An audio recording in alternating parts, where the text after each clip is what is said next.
Ас бұрын жазылуды және лайк басуды ұмытпаңыз. Сериал Сеоми есімді қыздан басталады. Әдемі және ақылды болғанымен, жасы 30-ға таяп қалды. Әлі үйленбеген, және дәл осы мәселе оның өміріне үлкен салмақ түсіреді. Біз оның продюсерлік компанияда қызметкер болып жұмыс істейтінін білдік. Оның күні бойы жұмыспен айналысып жүргені және кешке үйге келгенде ол әбден шаршады. Ол төсекке құлап кетпес бұрын ештеңе жеуге әрең жетеді. Осы ауыр жұмыстың арқасында оның ешкіммен қарым-қатынас орнатуға, тіпті кездесуге баруға уақыты жоқ. Бірақ күн сайын кешке ұйықтар алдында ол көңіл көтеру үшін, бірдеңе көру үшін драма Рикіп Хаб деп аталатын арна ашады. Бейнежазбаны көріп отырып, кенет оның назарын аударатын қысқаша мазмұнын тауып алады. Ол жымиып, лайк түймесін басып, арнаға жазылады және сол жерде жарияланған барлық бейнелерді алу үшін хабарландыру қоңырауын қосады. Осыдан кейін ол ерте оянуға дайындалып, ақыры ұйықтап қалады. Өйткені келесі күні оны жұмыс күтіп тұр. Келесі күні таңертең жұмысқа бара жатқанда, ол жұмысқа келмес бұрын көңілін көтеру үшін құлаққап киеді. Оның ешқашан далаға шығуға немесе өмірден ләззат алуға уақыты болмағандықтан, ол өзінің қиялын ашуға мүмкіндік береді. Ойша ол өзін теңіз жағасында тұрғанын елестетеді. Ол жағажайда серуендеп,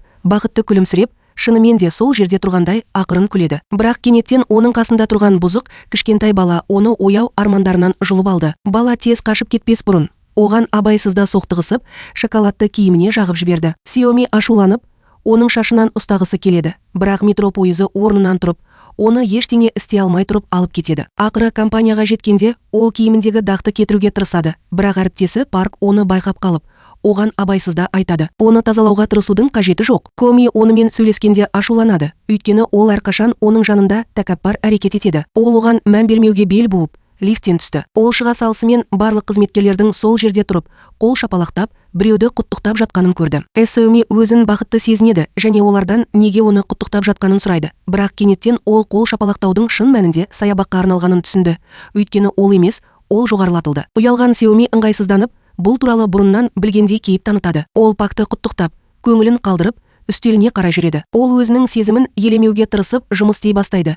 Бірақ кенеттен жақын досынан кездесуді сұрайтын хабарлама алады. Сеоми таң қалды. Өйткені ол үнемі бос емес, бірақ бәрібір құлықсыз келіседі. Жұмысты бітіргеннен кейін ол досымен кездесіп, екеуі сауда орталығында бірге серуендейді. Санми одан не қалайтынын сұрайды. Оның досы тойдың жақында болатынын қуанышпен түсіндіреді. Олардың ескі мектептегі сыныптастарының бірі үйленіп жатыр. Үйлену тойы жақындап қалды. Бұл ертең болады және Санми онымен бірге болуы керек. Сами бастапқыда бас тартады. Өйткені оның жұмысына байланысты уақыты жоқ. Бірақ оның досы ренжіп, оған үйлену тойында көптеген әдемі жастар болатынын және олардың біреуін таңдап, ақыры қарым-қатынасты бастау керек екенін айтады. Самиге ойлануға да уақыт бермей, досы оған жаңа той көйлегін сатып алып, оны киіп көруін өтінеді. Самидің амалы жоқ. Сен мені тыңдауың керек. Кейінірек олар кеш бірге болып, Самидің басы айнала бастағанша ішеді. Ол возвращается домой совершенно ақыры еденде ұйықтап қалады. Келесі күні Кейінірек олар кеш бірге болып, Самидің басы айнала бастағанша ішеді. Ол әбден шаршап үйіне қайтып келеді де, ақыры еденде ұйықтап қалады. Келесі күні таңертең ол жұмысқа бару үшін ерте тұрады. Бірақ ол компанияға келгенде, әріптестері оған менеджердің жазушымен жұмыс істегенін қалайтынын хабарлайды. Бұл Сеоми үшін жаза сияқты. Ол қатты ренжіп, менеджермен сөйлесуді шешеді. Ол оның кабинетіне ашуланып кіріп келеді. Әріптестері онымен төбелесемін деп ойлайды. Бірақ ол кірген сәтте, ол кенеттен көзқарасын өзгертіп, оған сыпайы түрде тәттілер ұсынып, әзілдесуге тырысады. Оның жүрегін жұмсартуға тырыс. Ол өзінің кедей екенін айтып, ойнақы түрде жалынып, ойын өзгертуін сұрайды. Алайда, ол кенеттен Парктың де кеңседе отырғанын байқайды және бұл оны өте ыңғайсыз сезінеді. Екеуі де әлсіз және бақытсыз болып көріне бастайды. Сондықтан менеджер оларды аяп, жазушымен жұмыс істеуден босатады. Өйткені жұмыс өте шаршатады. Өкінішке орай, менеджер олардың ойыннан шаршайды және Сеомиді таңдайды.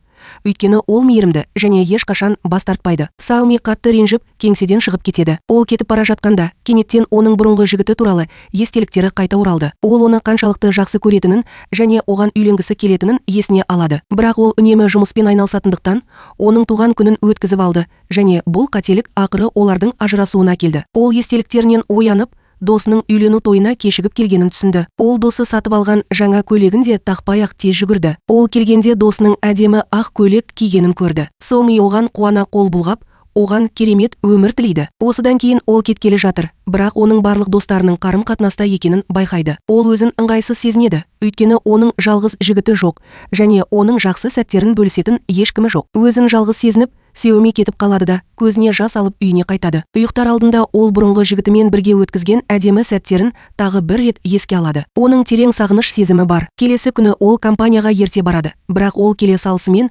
бірге жұмыс істеуі керек жазушының оны кеңседе лифтте күтіп тұрғанын көреді. Сан Ми қобалжып, қашып кетуге тырысады, бірақ жазушы оны байқап қалып, оны өзімен бірге жүруге мәжбүр етеді. Олар мейрамханада бірге отырып әңгімелесіп отыр. Жазушы оған жазған романын көрсетіп, Сан Миден оны аяқтауға көмектесуін өтінеді. Сао Ми көңілі қалды, өйткені жұмыс оған қызықсыз болып көрінеді, бірақ ол құлықсыз келіседі. Күннің соңында Сао Ми үйіне оралып, оны күтіп тұрған үлкен қорапты көреді. Оны ашқанда, ол сұраныс бойынша жігіт деп жазылған біртүрлі құрылғыны тапқанына таң қалады. Иә, құрметті көрермен, таң қалмаңыз. Қызығушылық танытып, Сао Ми нұсқаулықты оқи бастайды. Ол бұл серіктесі жоқ адамдарға романтикалық қарым-қатынасқа түсуге көмектесетін жаңа бағдарлама екенін біледі. Ол қуанып, оны сынап көруді шешеді. Ол дулығасын басына қойып, құрылғыны қосады. Бірақ түймені басқан сәтте басы қатты ауырып, есінен танып қалады. Оянған кезде ол бейтаныс жерде тұрғанын көреді. Оның алдында адам тәрізді роботқа ұқсайтын әйел тұр. Сао Ми абдырап оған жақындап,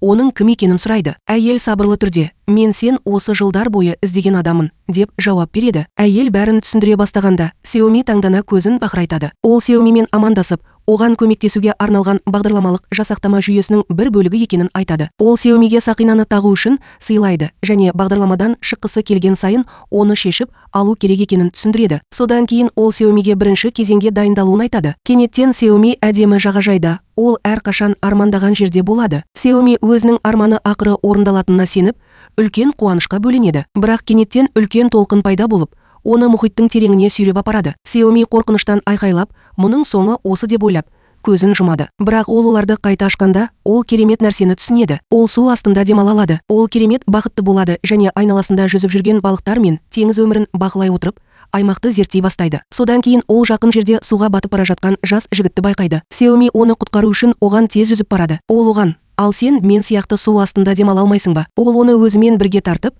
мұхиттан тез шығарып алады. Оған жақынырақ қараса, оның бұлшық еттері күшті, өте спорттық адам екенін байқайды. Ол оның қаншалықты әдемі екеніне таңданбай тұра алмайды. Ол кенет оянып, көзін ашқанша оған мұқият қарап тұра береді. Ол оны көргенде таң қалып, оның кім екенін сұрап, оның қолынан ұстап тұрған көрінеді. Бірақ Сан Ми алып, сақинаны тез шешіп алды. Ол мұны істеген сәтте ол бағдарламадан шығып, шынайы әлемге оралды. Сан Ми қатты таң қалды, өйткені бәрі өте шынайы болып көрінді. Ол бірден интернетті ақтарып, бағдарламаның адамдарға армандаған махаббат хикаяларын қайта жаңғыртуға мүмкіндік беретін жаңа өнертабыс екенін білді. Ол мұны қайталап көру керек пе, жоқ па, соны білмей абдырап қалды. Өйткені күннің соңында бұл жай ғана арман. Келесі күні ол жұмысқа барады, бірақ не болғанын үнемі ойлап, алаңдап қалады. Кенеттен оның әріптесі кіріп келіп, оған құтқарып қалған әдемі жігіттің суретін көрсетеді. Сан Ми мұны көргенде қобалжи бастайды. Оның суретіне қараған кезде оның жүрегі тез соға бастайды. Ол ойдан шығарылған кейіпкерге деген сезімі пайда болғанына сене алмайды.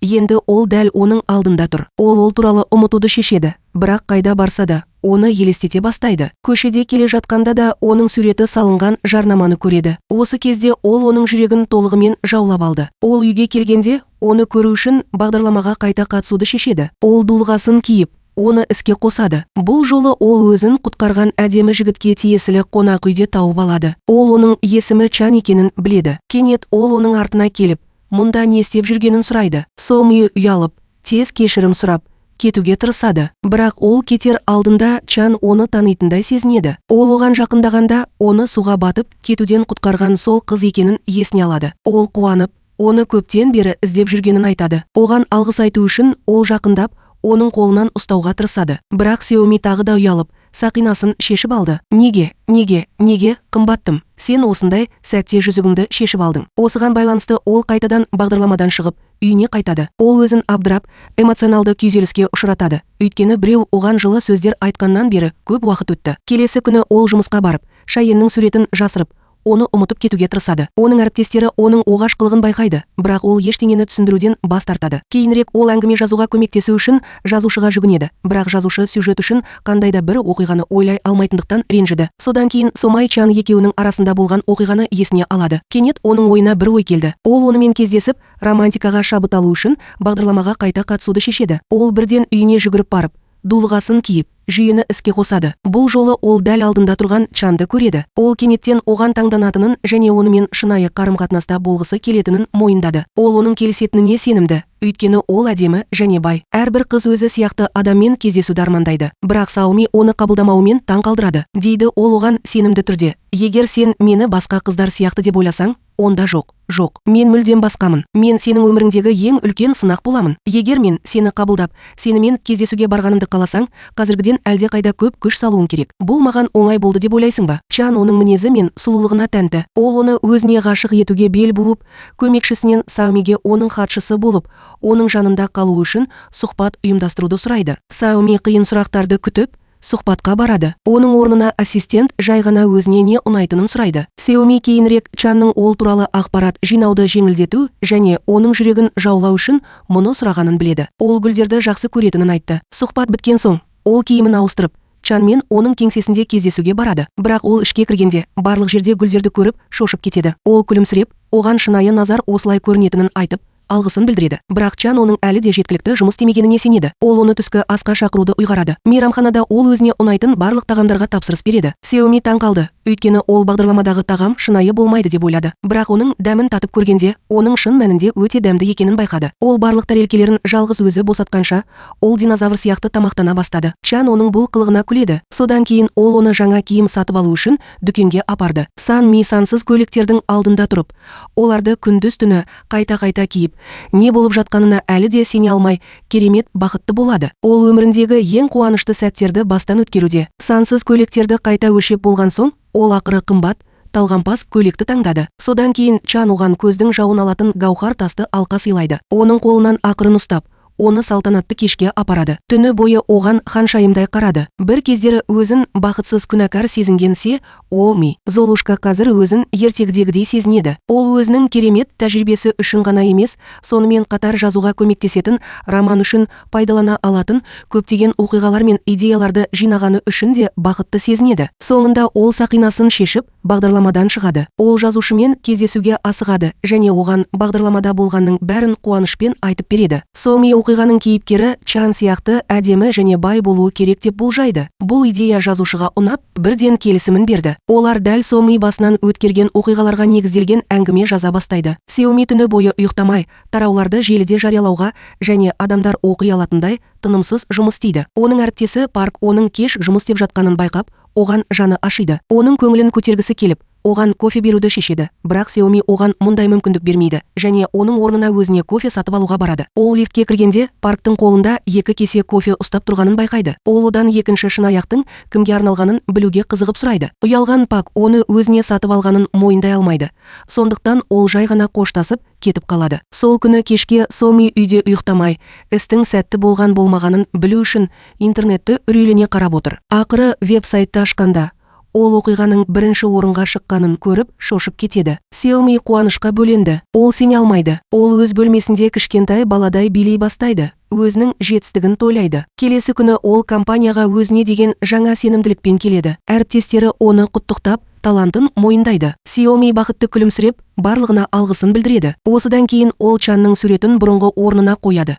Өйткені оның табысқа жетуіне сол себепкер. Ол онымен кездесіп, оқиға туралы көбірек идеялар жинау үшін бағдарламаға қайта қатысуды шешеді. Үйге келе салысымен дулығасын киеді. Бұл жолы ол әуежайда болады. Онда Чан оны жеке ұшағының жанында күтіп тұр. Ол оның қолынан ұстап бортқа апарады. Екеуі бірге саяхатқа шығады. Көп ұзамай олар теңіз ортасында кемемен жүзіп, дельфиндердің толқындардан секіргенін көреді. Олар бірге тамаша уақыт өткізіп жатыр. Екеуі де күлімсіреп, бір-бірінің серіктестігінен ләззат алуда. Кейін олар жағажайда тыныш отырады. Чан өзінің мойындауын тағы бір рет қайталап, оның өміріндегі ең әдемі қыз екенін айтты. Ол оған жақындап, гаухар тасты сақина сыйлап, оған үйленуін сұрамас бұрын, оған тәттілерді ақырын тамақтандырады. Сеоми бақытқа кенеліп, оның ұсынысын қабылдайды. Бірақ кенеттен айналасындағылардың бәрі қатып қалады. Бағдарлама жүйесінде бірінші кезеңнің аяқталғаны туралы хабарлама пайда болады. Әр жолы оған бар болғаны 50 сағат қалды. Сеоми қатты ренжіді.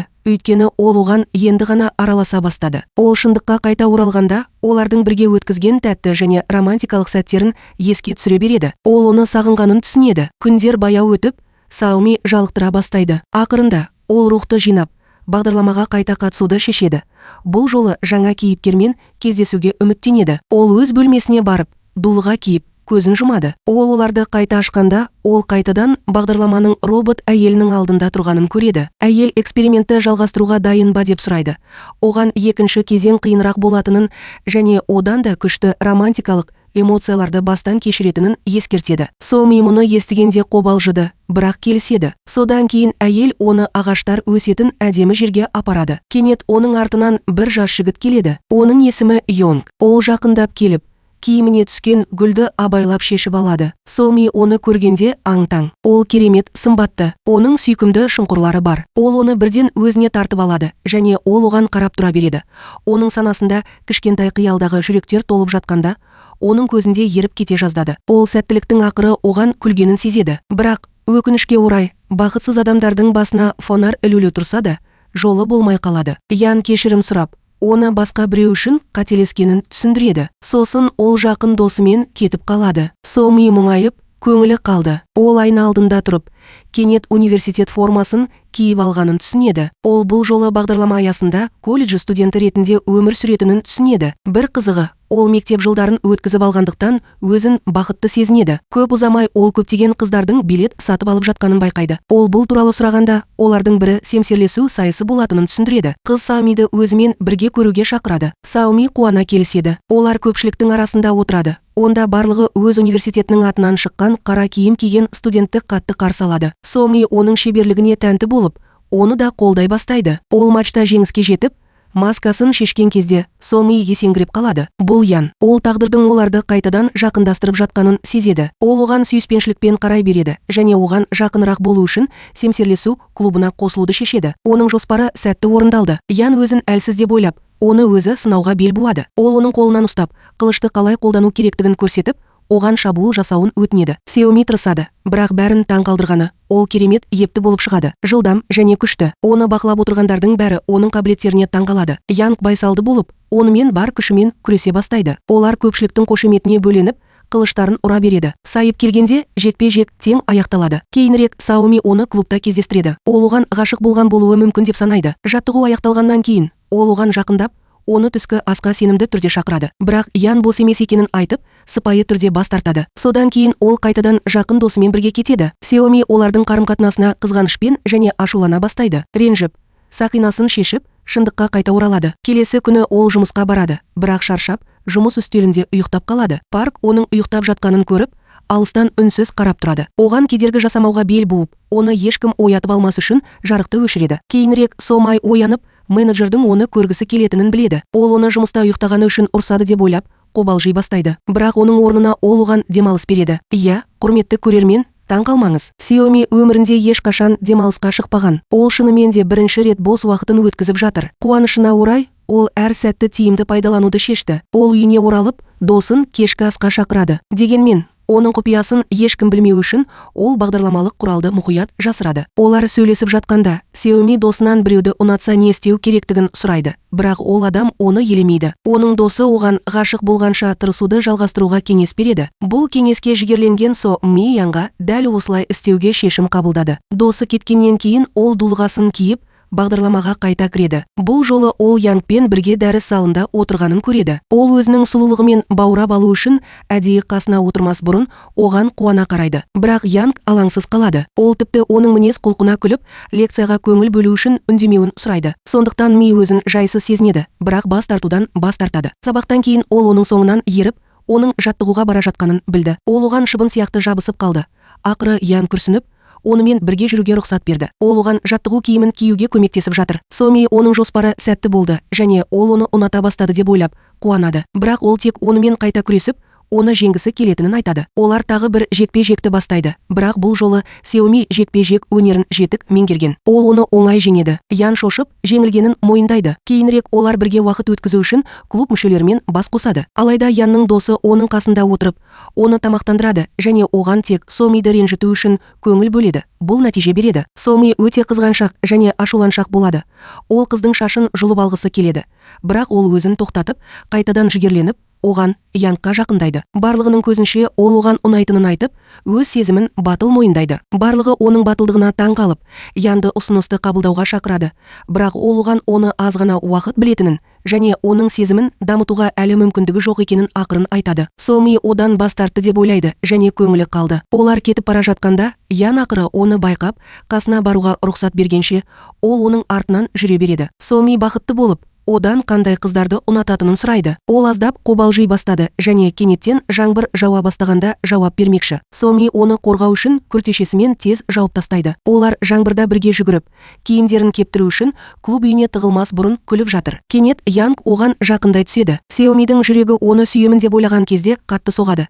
Бірақ оның орнына оның дымқыл шашын байқап, оны кептіру керектігін айтады. Ол суық тиіп қалмайды. Содан кейін ол өзі сияқты батыл қыздарды ұнататынын мойындайды. Соми бұл сөздер естігенде қуанады және оны өзіне ғашық ете аламын деп үміттенеді. Содан кейін ол сақинасын шешіп, жұмысқа бару үшін шындыққа оралады. Бірақ ол күні бойы ол туралы ойланып, оны қайда барса да елестетеді. Кейінірек үйіне қайтып бара жатқанда, ол бұрынғы жігітінің Инстаграмдағы аккаунтын оның жағдайын білу үшін тексереді. Міне, дәл осы жерде ол шошып кетеді. Ол оның күйеуге шыққанын біліп, қалыңдығымен түскен суреттерін жариялады. Сеомидің жүрегі ауырады, өйткені ол оны әлі де жақсы көретін. Оның оған қайта оралуға мүмкіндігі жоқ екенін түсініп, оған тосқауыл қояды. Ол үйге келгенде қайғы мен шексіз ойлардан ұйықтай алмайды. Оның назарын аудару үшін ол бағдарламаға қайта жазылуды шешеді. Бұл жолы ол Янг оқитын кітапханада болады. Ол оны алыстан бақылап, жүректері мен көбелектері оның қиялын толтырады. Ақырында ол оны байқап қалады да, оқуын бітіріп, қасына келіп, оны кешкі асқа шақырады. Сеоми қуана келіседі. Олар бірге мейрамханаға барады. Онда ол жақсы көретін тағамдарына тапсырыс береді. Тіпті оған десерт сатып алады. Содан кейін олар қайтадан бірге жаттығу үшін клубқа оралады. Олар семсерлесумен айналысып, күн сайын жақындай түсуде. Ақырында Сан Ми оған шынымен ғашық болғанын түсінеді. Бір күні университет саяхат ұйымдастырады. Янг Сан Мидің алаңсыз болып көрінетінін байқайды. Сондықтан ол оның көңілін көтеру үшін оның қасына отырады. Ол оны әрқашан қасында екеніне сендіреді және оның басын иығына қоюға мүмкіндік береді. Өзін қауіпсіз сезініп, Соми жол бойы ұйықтап қалады. Олар келгенде, ол оны орманға, биік жерге апарады. Сонда олар күннің шығуын бірге тамашалайды. Оның қолынан ұстап, Ян ақыры оны ұнататынын мойындады. Сан Ми өзін керемет бақытты сезінеді. Ақыры ол оны өзіне ғашық ете алды. Бірақ ол бұл кезеңнің аяқталуға жақын екенін түсінеді. Ол оған бәрі үшін алғыс айтып, қоштаса бастайды. Абдырап қалған Ян одан қасында қалуын өтініп, оны құшақтауға жақындайды. Кенеттен бәрі қайтадан қатып қалады. Коми шындыққа қайта оралады. Ол ашуланып жылайды. Ол осы сәтті көптен күтті. Қазір көңілі қалған және жүрегі жараланған ол бағдарламаға мүмкін болатын 10 ұпайдан 10 ұпай береді. Ол шынымен де іздеген эмоцияларын жеткізе білді. Бірақ соған қарамастан, ол оны қайталамауға шешім қабылдады. Оның сезімдері тым күрделене түсті. Түсіну үшін тым түсініксіз болды. Келесі күні ол бәрін ұмытуға бел буған компанияға келеді. Бірақ менеджер күтпеген жерден одан саябақпен бірге жұмыс істеуді сұрайды. Коми шошып кетті, өйткені ол оны әрең көтере алады. Ол бұл жағдайдан құтылуға тырысады, бірақ оның әрекеті сәтсіз аяқталады. Сол күні кешке саябақ оны компанияның сыртында күтіп тұр. Сонда олар бірге серуенде алады. Ол оған жақындауға үміттеніп, мейірімді және мейірімді болуға тырысады. Бірақ Саомидің санасы әлі де Ян туралы ойларға толы. Ақырында ол кешірім сұрап, оны тастап, үйіне қайтады. Сол күні кешке досы қоңырау шалып, оған соқыр кездесу ұйымдастырғанын айтады. Алдымен Сомай бас тартқалы жатыр еді, бірақ кейін шешімін өзгертті. Өйткені бағдарламаның арқасында оның қазір қарым-қатынаста тәжірибесі бар. Ол қолындағы ең әдемі көйлекті таңдап, ер адаммен кездесуге барады. Жас жігіт оның сұлулығына бірден тәнті болады. Ол оның қасына отырады, оған назар аударады және олар тез арада бір-бірімен сөйлесуге ыңғайлы болады. Кештің соңында ол оны үйіне шығарып салуды ұсынады және олар қайтадан кездесе алатынын сұрайды. Тек екеуі ғана. Сеоми қобалжып, не деп жауап берерін білмей қалады. Ер адам оқиғаларды тездетіп жібергенін түсініп, өзін жайсыз сезінеді. Сондықтан ол кешірім сұрап кетіп қалады. Коми қайғылы, өйткені ол жақсы мүмкіндікті жіберіп алған болуы мүмкін. Ол жалғыз отырады және ұмытып кету үшін ішеді. Көп ұзамай оның басы айналып, галлюцинация басталады. Ол кетейін деп жатқанда, Ян оны алыстан шақырып жатқандай сезінеді. Оның жүзі жарқырап, оған қарай жүгіреді. Бірақ ол оған жақындағанда, бұл жай ғана жарнама екенін түсінеді. Абдырап, енді көңілі қалмай, бағдарламаға жазылуды ұзартуға бел буады. Үйге келе салысымен оны қайта іске қосады. 1 секундты босқа өткізбей, дулығасын киеді және көзін жұмады. Оларды ашқанда ол стюардесса болып жұмыс істейтінін көреді. Оның алдында жарқыраған көздері бар әдемі шетелдік пайда болады. Ол бірден оның бұл жолы кездесуі керек адам болуы керек деп болжайды және сәттілік оған тағы да күлімсіреді деген үмітті сезінеді. Бірақ кенеттен ол оны ұрлап тастап кетеді. Ол оны мылтықпен қорқытады. Ол ұшақты тонамақ болған қауіпті топтың жетекшісі болып шықты. Соми бұл оның соңы болуы мүмкін деп ойлап шошып кетеді. Бақытымызға орай, борттағы полиция қызметкері қылмыскерге тез шабуыл жасайды. Ұшақтың ішінде қатты төбелес болып жатыр. Офицер банда мүшелерін жеңіп, Сомиді құтқарады. Қауіп төнгеннен кейін оның қауіпсіздігіне көз жеткізу үшін оған жақындайды. Соми бұл шын мәнінде оның кездесуі керек адам екенін түсінеді.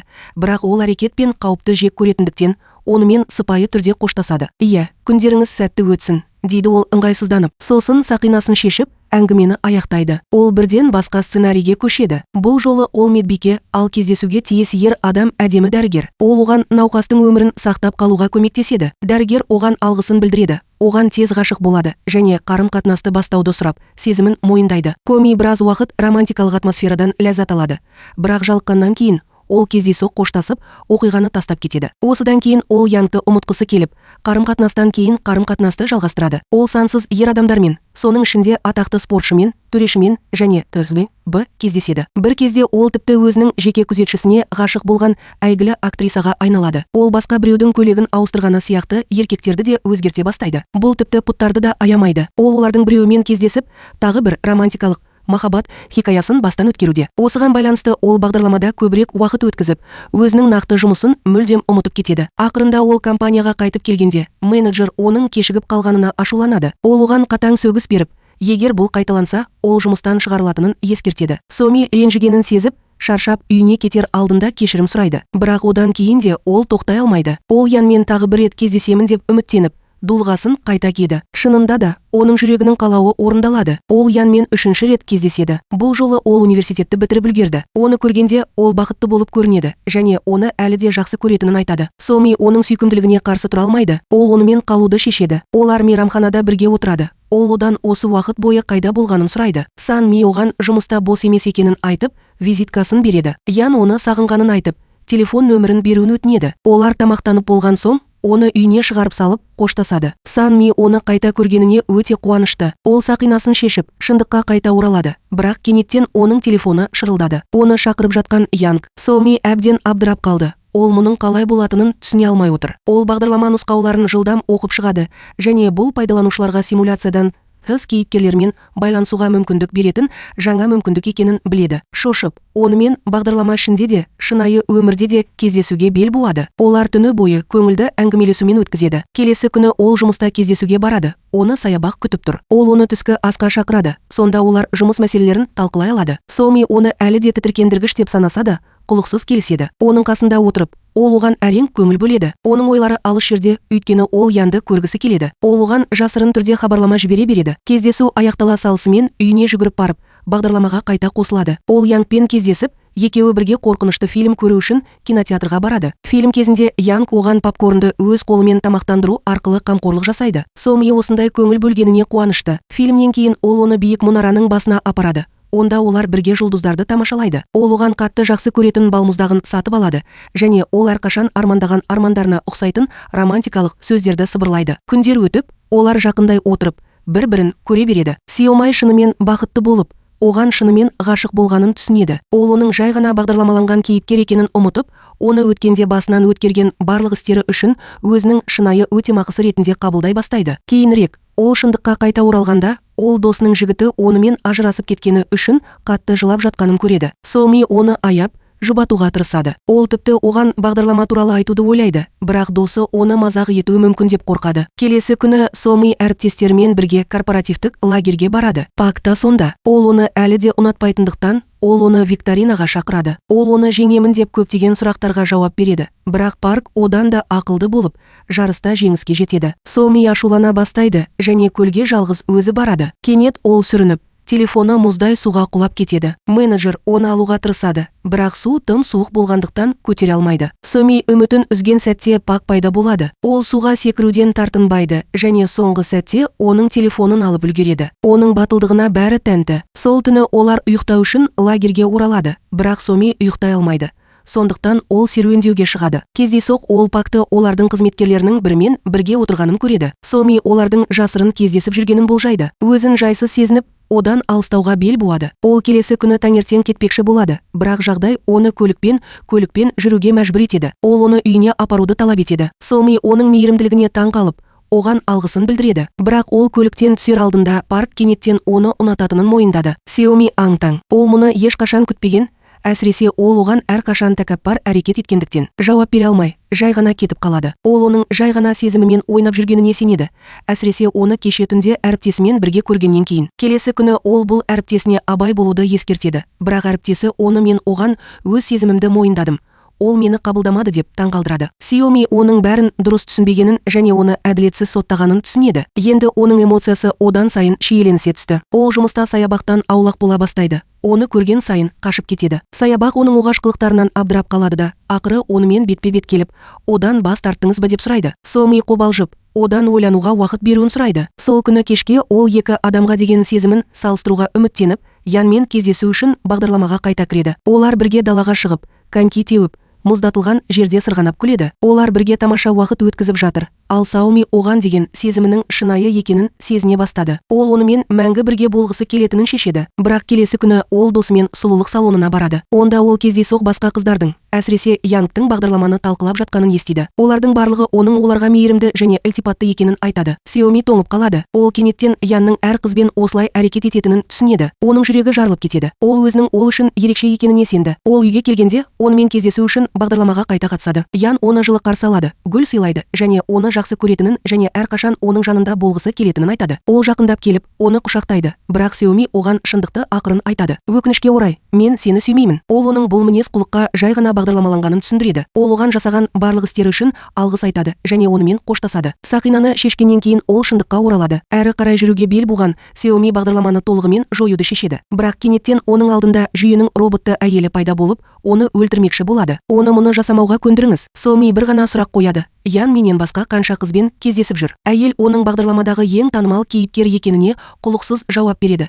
Яғни ол қазіргі уақытта 12.000 қолданушымен кездесіп жүр. Содан кейін ол кідіріп қалады. О, күте тұрыңыз. Тағы екеуі қосылды. Сеоми қатты таңғалды. Маған бәрібір, дейді ол нық. Мен тек маған тиесілі жігітті қалаймын. Әйтпесе, мен бағдарламаны жоямын. Содан кейін жүйе әкімшісі шешімді ұсынады. Ол Сеомиден армандаған адамының қасиеттерін дәл сипаттауын сұрайды және жүйе тек оған арналған арнайы кейіпкерді жасайды. Соми бұл идеяны жақсы көреді және ол келіседі. Үйге келгенде ол армандаған адамының сипаттамасын жазбас бұрын бірнеше сағат бойы мұқият ойланады. Ұзын бойлы, кең иықты, сымбатты, ақшыл, көңілді және сүйкімді. Ол жазуды аяқтағаннан кейін шаршап ұйықтап қалады. Келесі күні ол толқып оянып, бағдарламаға қайта қосылғысы келеді. Ол ақыры армандаған жігітімен кездесуге үміттенеді. Бірақ ол бағдарламаға келгенде ол қатып қалады. Оның алдында тұрған ер адам қызыл шашты қоспағанда әріптесі Паркке ұқсайды. Коми шошып кетті. Ол ешқашан ол сияқты адаммен кездесе алмас еді. Ол бірден сақинасын шешіп, жүйрік әйелмен бетпе-бет кездесуге жүгіреді. Бұл жерде қандай да бір қателік болса керек. Мен өзіме ұнамайтын адамды емес,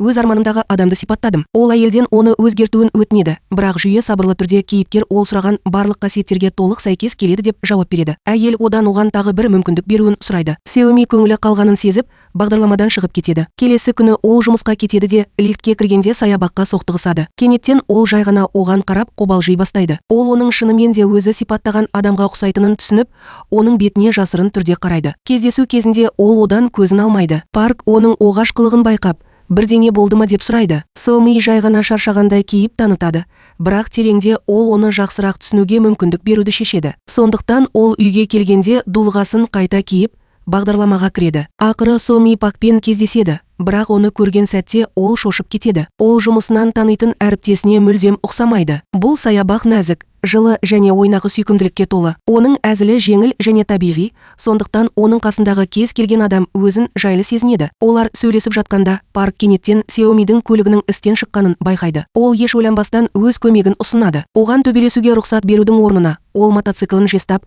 оған секіруді бұйырады. Бір сәттен кейін қозғалтқыш өмірге келеді және ол жолда бар жылдамдықпен жарысады. Xiaomi оны құшақтап жатқанда, олардың жанынан жел соғады. Оның жүрегі дүрсілдеп соғады. Бір таңқаларлығы, ол қорқудың орнына біртүрлі қауіпсіздік сезімін сезінеді. Оның қасында жүргенде, ол өзін қауіпсіз сезінеді. Оған әлемде ештеңе зиян тигізе алмайтындай. Көп ұзамай олар жайлы кафеге келеді. Пак рұқсат сұрамай-ақ өзінің сүйікті сусынына кездейсоқ тапсырыс береді. Бұл кішкентай қимыл Xiaomi'дің жүрегін әп-сәтте жібітеді. Ол оның қаншалықты қамқор және романтикалы екенін, оның тәкаппар әріптесінен соншалықты ерекшеленетінін түсініп, күлімсіреп күледі. Сол күні кешке саябақ оған түнеуді ұсынады. Ол қонақ бөлмесіндегі диванда ұйықтап жатқанда, жайлы демалу үшін оған жеке жатын бөлмесін береді. Ол тіпті оған тамақты өзі дайындап береді. Xiaomi оның ас үйді аралап жүргенін бақылап, оның мейірімділігіне таң қалды. Олар үстелге отырғанда, ол оған жылы лебізін білдіріп, жұмысы туралы сұрайды. Саябақ оның суретші екеніне сабырмен жауап береді. Мұны естіген Xiaomi ең керемет түрде шошып кетті. Есінде қалғанша, ол суретшімен, шығармашылықпен, құмарлықпен, басқаларға ұқсамайтын адаммен бірге болуды армандады және бірте-бірте ол оны көбірек ұната бастады. Келесі күні Пак Xiaomi'дің скучно болып көрінетінін байқайды. Ол кенеттен оларға бірге саяхаттауды ұсынады. Ол ойланбастан оны өзімен бірге жағажайға апарады. Олардың алдында мұхит шексіз созылып жатыр. Толқындар жағаға соғылып жатыр. Саябақ өзін суға лақтырып жіберіп, Xiaomi'ді соңынан еруге шақырады. Ол күліп, оған толқындармен жүруді үйретеді. Басында оған қиын, бірақ оның көмегімен ол бірте-бірте үйренеді. Екеуі суға түсіп болған соң, екеуі жақын маңдағы орманды аралап шығады. Күн сәулесі соқпаққа тереңірек енген кезде ағаштардың шатырларынан ақырын өтеді. Бірақ көп ұзамай олар дұрыс емес жолды таңдағанын түсінеді. Олар адасып кетті. Кенет Xiaomi бұталардың арасынан біртүрлі дыбысты естиді. Оның көздері қорқыныштан бақырайып кетті. Ол қауіпті жануардың оларға шабуыл жасайтынын елестетіп, көзін қатты жұмады. Бірақ ол ақыры көзін ашқанда, бұл кішкентай ғана күшік. Пак оның шошып кеткен реакциясынан күліп жіберді. Күшік құйрығын жазықсыз бұлғап тұр. Ал Xiaomi өзін жайсыз сезінеді. Парк оның қолынан ақырын ұстап,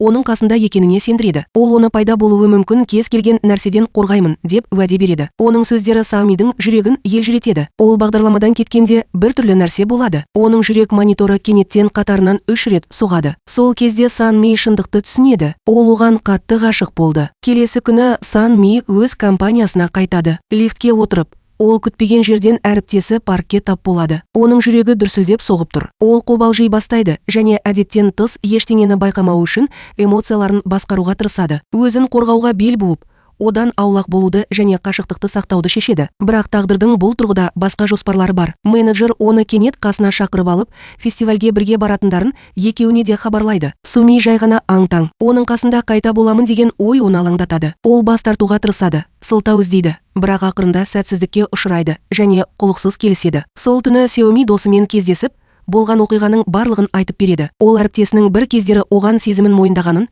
бірақ одан бас тартқанын түсіндіреді. Ол досына оның суретін көрсеткенде, оның құрбысы бірден таңданып демалады. Ол сондай сұлу, деп айқайлайды ол. Содан кейін ол әзілмен қосады. Егер Xiaomi оны қаламаса, оның орнына оны қуана қабылдайтынын. Мұны естіген Xiaomi күтпеген жерден қызғаныш сезімін тудырды. Ол досына ренжігенше өзін ұстауға кеңес береді. Келесі күні Xiaomi тағы да жұмыста Пакпен кездесіп, екеуі фестивальге бірге барады. Олар марапаттау рәсіміне қатысады. Бірақ олар ұсынған автор бірінші орынның орнына екінші орынға ие болып, ашуланады. Ренжіген автор залдан жүгіріп шығады. Xiaomi оны қайтып келуге көндіру үшін артынан жүгіреді. Бірақ автор бас тартып, ашуланып, Xiaomi'ді шетке итеріп жібереді. Xiaomi артқа шегініп, құлап қала жаздады. Бірақ саябақ оны дер кезінде көтеріп алды. Бір сәт екеуі бір-бірінің көзіне қарап қатып қалады. Олардың көзқарастары айтылмаған эмоцияларға толы. Xiaomi кенет олардың қаншалықты жақын екенін түсінеді. Ұялғаннан кейін тез кешірім сұрап, алыстап кетеді. Кейінірек олар тойлау үшін кафеге тоқтайды. Бірақ Xiaomi Пактың қасында отырған басқа әйелді байқаған кезде,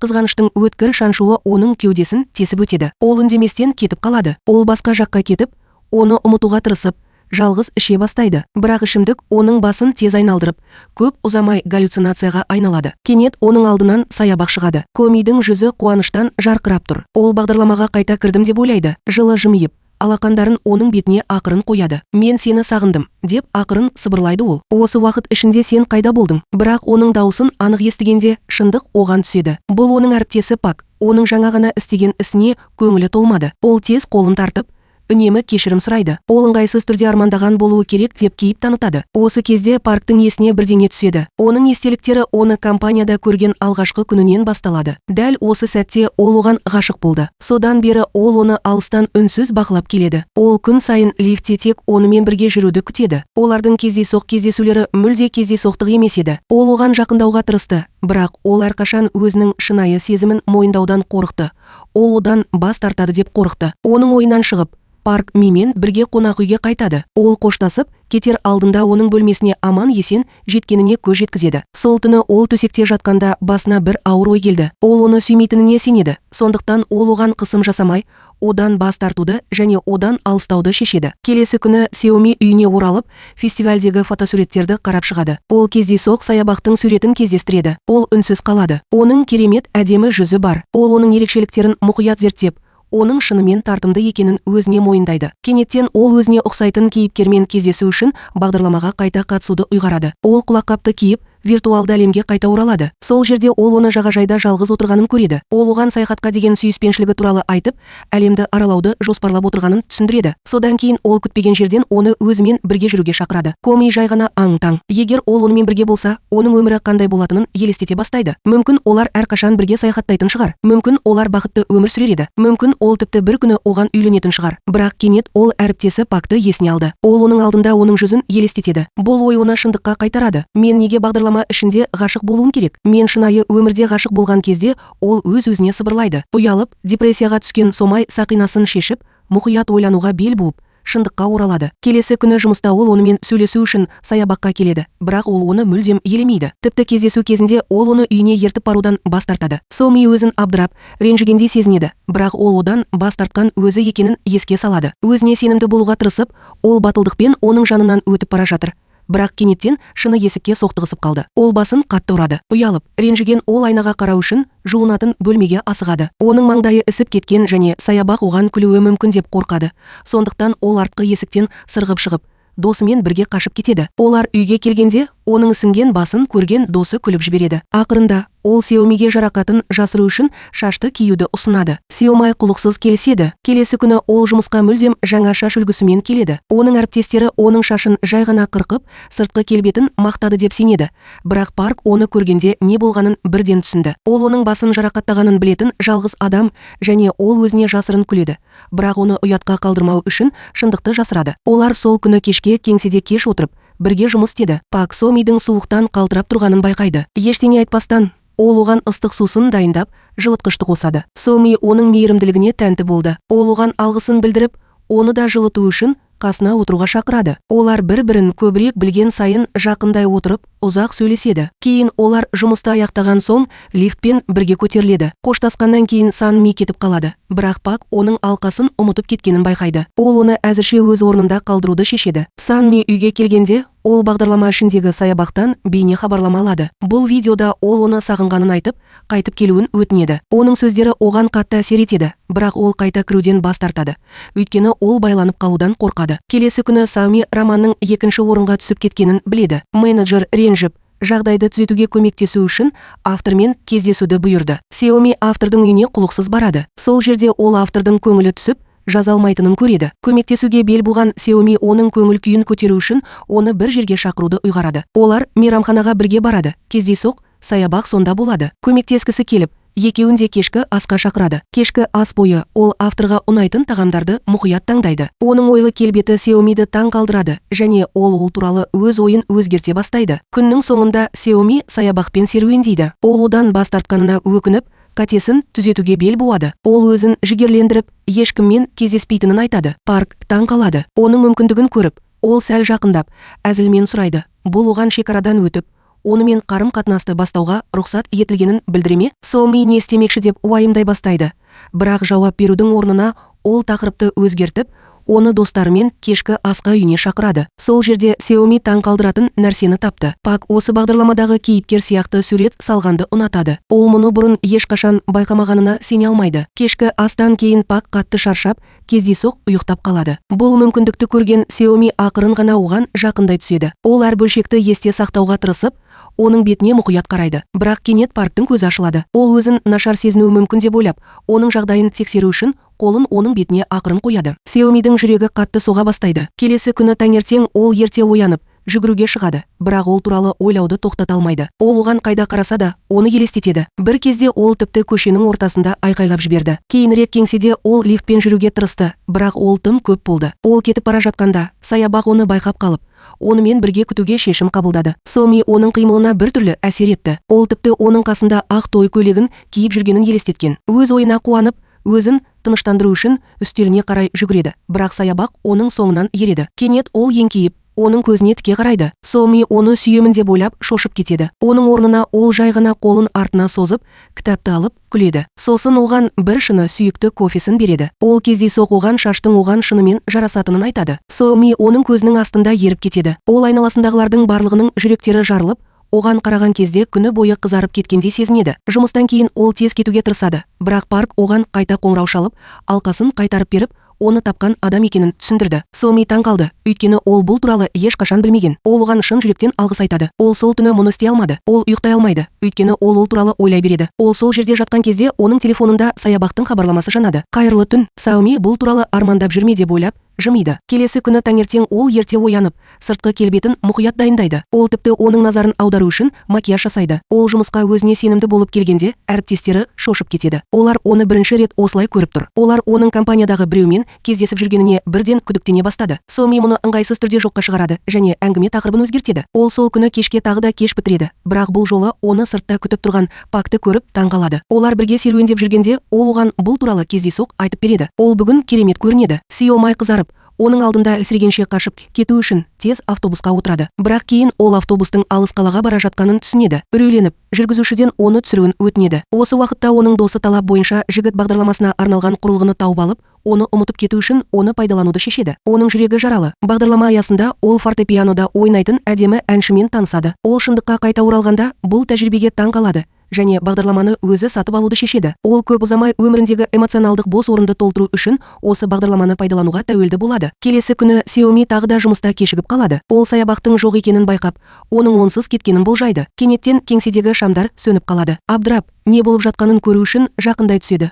Содан кейін оның тынысы тарылады. Оның артында шыршасы бар саябақ және жаңа жылды тойлауға өте жақсы көретін торты бар. Біреу онымен алғаш рет осындай мерекені тойлап жатыр. Бақытқа кенелген Сиоми оған шын жүректен алғыс айтады. Бұл жолы ол тағы да рух жинап, онымен серуендеуге бел буады. Жолда келе жатып, Парк Сиомидің аш болып көрінгенін байқайды. Үндемей, оны жақын маңдағы мейрамханаға апарып, кешкі асқа шақырады. Олар бірге отырып, жылы тамақ ішіп, күліп, бір-бірінің қасында рахаттанып отырады. Олардың арасындағы атмосфера қоршаған әлем біраз уақытқа жоғалып кеткендей, жеңіл және жайлы сезінеді. Олар тамақтанып болған соң, саябақ оны үйіне дейін шығарып салады. Кетер алдында ол оған үнсіз хабарлама беріп, қоштасады. Сеоми үйіне кіріп, жазбаны оқығанда, Пактың қасында болған кезде өзін әрқашан бақытты сезінетінін жазғанын көреді. Оның жүрегі жылулыққа толы және ол оны шынымен жақсы көретініне сенімді болады. Бірақ кенеттен ол бағдарламада өзіне ұқсайтын кейіпкерді есіне алады. Ол қайтадан қызығушылығына бой алдырып, оны көруге бел буады. Ол құлаққапты тез киіп, бағдарламаға кіреді. Ол келгенде, оны көл жағасында күтіп тұрғанын көреді. Ол ақырын жымиып,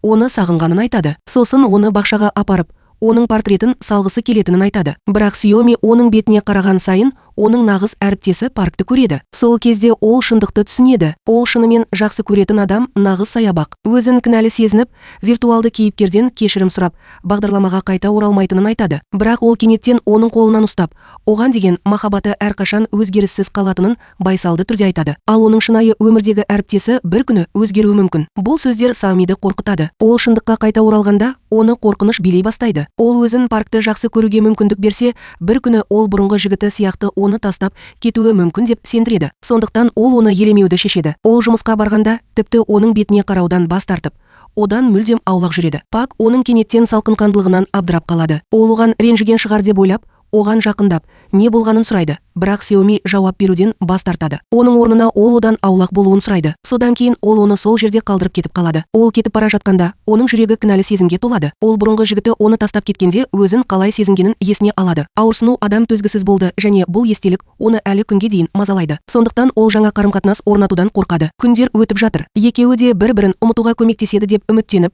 компанияда жұмыс істеуге тырысады, бірақ олардың ешқайсысы мұны істей алмайды. Екеуі бір-бірін сағынады. Бір күні кешке Xiaomi жұмыстан кетіп бара жатқанда, ол кездейсоқ саябақпен бір таксиге отырды. Оның сол жерде отырғанын көрген сәтте оның жүрегі қайтадан соғып кетті. Бүкіл сапар толығымен тыныштықта өтеді. Олар оның үйіне келгенде, ол тез шығып кетеді. Бірақ саябақ оның соңынан ереді. Аспаннан қар жауа бастады. Ол оны суықтан қорғау үшін қол шатырын созды. Xiaomi енді эмоциясын тежей алмайды. Ол көзіне жас алады. Оған көзі жасымен қарап, неге бұлай істеп жатырсың деп сұрайды. Менен не қалайсың деп сұрайды. Неге бәрін қиындатып жатырсың? Саябақ абдырап қалған сияқты және оның не айтқысы келетінін сұрайды. Дірілдеген сөздермен ол шындықты мойындайды. Сен екеуміз бір-бірімізді жақсы көретінімізді білемін, бірақ мен қорқамын. Бір күні мені тастап кетесің бе деп қорқамын. Саябақ шошып кетті. Осы уақытқа дейін ол оның дәл солай екеніне сенген. Сен оның сезімімен ойнайсың. Оның да көзіне жас тола бастады. Ол оған деген сезімінің шынайы екеніне және оны ешқашан тастамайтынына ақырын сендіреді. Бұл сөздер Xiaomiге қатты әсер етеді. Ол ақыры оған деген сүйіспеншілігін мойындайды. Саябақтың жүзі қуаныштан жарқырайды. Ол жақындап, оны сүйеді. Бұл жауған қар астында тамаша романтикалық сәт. Содан кейін ол оны қайтадан үйіне шығарып салады. Ол үйге кірер алдында оған сурет көрмесіне шақыру қағазын беріп, келесі күні онымен бірге келуін өтінеді. Келесі күні саябақ оны белгіленген уақытта күтеді. Минуттар өтеді. Содан кейін тағы минуттар өтеді. Ол әлі келмеді. Ол келмейді деп ойлап, ақырындап үмітін үзе бастайды. Бірақ ол кетейін деп жатқанда, сыртқа шығып, оның сол жерде тұрғанын көреді. Xiaomi оған жүгіріп келіп, тұншығып, көліктің лық толы екенін түсіндіріп, кешірім сұрайды. Жағдайды түзету үшін ол оған бірге кездесуге баруды ұсынады. Ол оны кинотеатрға апарады, онда олар қорқынышты фильм көреді. Xiaomi Пакты батыр сияқты батыл болады деп ойлады. Бірақ оның орнына ол қорқып кеткен үйрек сияқты көзін жұмады. Xiaomi күліп, оны тыныштандыру үшін оның қолынан ұстайды. Осы сәттен бастап олар бөлек өткізген уақыттарын өтеуге бел буды. Олар жиі бірге жүреді, мейрамханаларға барады, ойын-сауық саябақтарына барып, бірге суретке түседі. Кейінірек ол оны қарлы жерге апарады. Осылайша олар бір кездері бағдарламада жасағандай мұзда жүре алады. Олар әзілдеседі, күледі және бірге тамаша уақыт өткізеді. Бірақ жұмыста болған кезде олар бір-біріне шыдай алмайтындай кейіп танытады. Сен сондай тітіркендіргішсің, дейді біреуі қалжыңдап. Деп жауап береді екіншісі. Олар компанияда ешкім білмеу үшін қарым-қатынастарын жасыруға жасырын түрде келіседі. Бұл туралы біліп, оларға қызғанышпен қарайды. Бұл арада Xiaomiдің досы әбден әбігерге түседі. Бағдарлама аясында ол 200-ге жуық ер адаммен кездесіп, оларды тастап кетпес бұрын әрқайсысын өзіне ғашық етті. Осыған байланысты оның алдына жүйе әкімшісі шығып, бұл кейіпкерлердің ойыншық емес екенін еске салып, баяулауын ескертеді. Бірақ Xiaomiдің досы одан бас тартып, жалғастыруды талап етеді. Өміріне қайта оралған соң, Xiaomi өміріндегі ең бақытты сәттерін бастан кешіреді. Ол шынымен жақсы көретін адамымен кездесіп жүр. Ал Пак оған үнемі жақсы хабарламалар жіберіп, оған қамқорлық жасауды жалғастыруда. Бір күні кешке олар қайтадан жұмыста кешігіп қалды. Әріптесі оларды бірге ұстап ала жаздады. Сондықтан Xiaomi Паркты тез арада кеңсесіне сүйреп апарып, әріптесі кеткенше сол жерде жасырады. Ол оған қайта бұрылғанда, оның ұйықтап қалғанын түсінеді. Оны оятқысы келмей, жай ғана оның жүзінен, әдемі ерекшеліктерінен, тыныш жүзінен көзін алмай, тыныш тұр. Ол оянғанда, олар қайтадан бірге жүреді. Бұл жолы Xiaomi оны үйіне ертіп баруды талап етеді. Кетер алдында оны құшақтап, сағынатынын айтады. Сол күні кешке ол оған таңертеңге дейін сүйіспеншілікке толы хабарламалар жіберіп, олардың қарым-қатынасы қалай тамаша болуы мүмкін деп ойлады. Келесі күні ол тосын сыймен оянады. Пак оның үйіне келіп, оған тамақ әзірлейтінін хабарлады. Xiaomi өзінің қонақ екенін және бұл жолы тамақ пісіру керек екенін айтып, наразылық білдіреді. Пак оны керемет аспаз деп санайды, бірақ оның тамағынан дәм татқанда ол жылап жібере жаздады. Бұл оның жеген ең жаманы. Ол одан енді ешқашан тамақ жасамауын өтінеді. Содан кейін одан да жақсысын жеуді шешеді. Бірақ бұл олардың кішкентай құпиясы болып қала береді. Осы уақытта Xiaomiдің досы бағдарламаны бұзып, махаббат үшбұрыштары деп аталатын жаңа мүмкіндікті іске қосады. Пайдаланушыларға бір уақытта бірнеше кейіпкерлермен кездесуге мүмкіндік бере отырып, ол таба алатын әрбір кейіпкерді олармен бірге болғанша кездестіруді жалғастырады. Бұл бағдарлама әзірлеушісін таңғалдырады. Бағдарламаның беделінен қорыққан әзірлеуші онымен кездесіп, оны тоқтатуға көндіруді шешеді. Өмірінің бір күні Xiaomi Пак жұмысын ерте бітіріп, үйінде күтіп, оны таң қалдыруды шешеді. Бірақ Соми оның сонда екенін естігенде, ол шошып кетеді. Ол оның үйінен бағдарламалық құрал құрылғысын тауып алуы мүмкін деп қорқады. Сондықтан ол ашуланып баспалдақпен жүгіреді. Оған бірінші жету үшін. Ол келгенде Пакты ас үйде оған тамақ дайындап жатқанын көреді. Оның күйзеліске түскенін көріп, оны ақырын құшақтап, ол тынышталып, ұйықтап қалғанша қасында қалады. Кейінірек, кетуге дайындалып жатқанда, Парк өзіне ұқсайтын виртуалды кейіпкердің бейнесін байқайды және ол қатты таң қалады. Ол ештеңе түсінбейді. Соми оянғанда, оның кетіп қалғанын байқап, оны алаңдап іздей бастайды. Көп ұзамай ол қайтып келіп, таңғы ас сатып алуға шыққанын айтады. Олар бірге отырып тамақ ішеді, бірақ саябақ тыныш және алыс болып қалады. Тамақтанып болған соң, ол қоштасып, кетпекші болады. Сеоми бірдеңе дұрыс емес екенін сезеді. Кенеттен ол бағдарламадан Пактың өзіне ұқсайтын кейіпкерді көргені туралы хабарлама алады. Ұялып, өтірік айтады және бұл туралы ештеңе білмейтінін айтады. Бірақ Парк оған сенбейді. Ол қатты жараланып кетіп қалады. Кейінірек компанияда ол Сомидің қолын жарақаттағанын байқайды. Ол оған көмектескісі келеді, бірақ әріптестері олардың қарым-қатынасы туралы білуі мүмкін деп қорқады. Сондықтан ол оның кеңсесіне кіруін күтіп, оның артынан тыныш жүреді. Ол оның қолын ақырын таңып, жарасына медициналық патч қояды. Санми оның мейірімділігіне тәнті болды. Оның оған ашуланбағанын көріп, оған бағдарлама туралы шындықты айтуды ұйғарады. Бірақ кенеттен қызметкерлер кеңсеге кіріп, оның үнін өшіреді. Сол күні кешке ол онымен бірге лифтке қайта мініп, оның бетіне тигізіп, оны тыныштандыруға тырысады. Бірақ Пак кенеттен фестивальдегі сол сәтті есіне алды. Ол дәл осылай істегенде, ол оның оған мұны қаламайтынын түсінді. Сатқындықты сезініп, қолы бос емес екенін айтып, кетіп қалады. Соми жағдайды қалай түзетуге болатынын білмей, өзін мүлдем жоғалтқандай сезінеді. Ол кеңес алу үшін досына жүгінді. Ол қазір онымен қарым-қатынасы бар деп санайды. Ол сарапшы. Оның досы оған мән бермеуді ұсынады. Сондықтан ол оны қуа бастайды. Соми бұл стратегияны қолданып көреді. Бірақ ол үйге келе салысымен мақтанышын ұмытып, оған бәрі жақсымы деп сұрап хабарлама жібереді. Пак хабарламаны көреді, бірақ жауап бермейді. Ашуланған Соми де оған салқынқандылықпен қарауды шешеді. Келесі күні жұмыста олар бір-бірін елемейді. Ақырында Соми виртуалды кейіпкерден кеңес сұрауды шешеді. Ол бағдарламаға қайта кіріп, болған оқиғаның барлығын айтып береді. Ол оны саябақты өзінің сұлулығымен азғыруға шақырады. Сонда ол әлсіреп, оған қайта оралады. Соми бұл идеяны жақсы көреді. Келесі күні ол жұмысқа өзінің ең әдемі көйлегімен келеді. Оның жоспары орындалатынына сенімді, бірақ саябақ өзінен де әсерлі көрінетін талғампаз костюммен келгенде, ол қатты таң қалады. Оны таң қалдырудың орнына, ол оны таң қалдырады. Оның жоспары мүлде орындалмай қалды. Кейінірек саябақ жақын досын әуежайға апарады. Сапар барысында оның досы бұл туралы білгенде қандай сезімде болатынын сұрайды. Оның құрбысы танысу бағдарламасында өзіне ұқсас кейіпкерді сомдаған. Пак бұл туралы ойлайды және ол шынымен бақытты болатынын айтады. Өйткені бұл оның оны қатты жақсы көретінін және онымен үнемі бірге болғысы келетінін білдіреді. Бұл сөздер Пактың Сеомиді дұрыс түсінбегенін түсінуге мәжбүр етеді. Кенеттен бәрі анық болады. Ол компанияға қайта оралуға асығады. Олардың бірге өткізген барлық тамаша сәттерін еске түсіреді. Ақыры сыртта тұрған Сеомиді көргенде, ол оған қарай жүгіріп барып, оны қатты құшақтайды. Ол оны итеріп жібергені үшін кешірім сұрайды және оны кешіретінін айтады. Олар татуласып, қайтадан бірге бақытты болды. Кейінірек Пак жұмыста жәшіктері құлап, ауруханаға жеткізілген кезде иығынан жарақат алды. Ауруханаға жауапкершілікті сезінген Сеоми көзіне жас алып, оны құшақтап алды. Пак оның жақсы екеніне сендіреді. Содан кейін кенеттен оған үйленуді ұсынады. Сеоми шошып кетті, бірақ қуана келіседі. Олардың жаңа өмірін бірге бастамас бұрын, ол бағдарламаға соңғы рет қайта оралып, сезімін түсінуге көмектескен виртуалды кейіпкерге алғысын білдірді. Содан кейін ол бағдарламаны біржола жояды. Ақырында Соми мен Пак бірге өмір сүруге уәде беріп, бірге өмір сүруге уәде берді. Тіпті ол мінсіз болмаса да, өйткені шынайы махаббат мінсіз емес. Бірақ олар бірге болған кезде, олар кез келген нәрсені жеңе алатынына сенеді және олардың тарихы осымен аяқталады. Бұл шынымен бақытты аяқталады. Сау бол.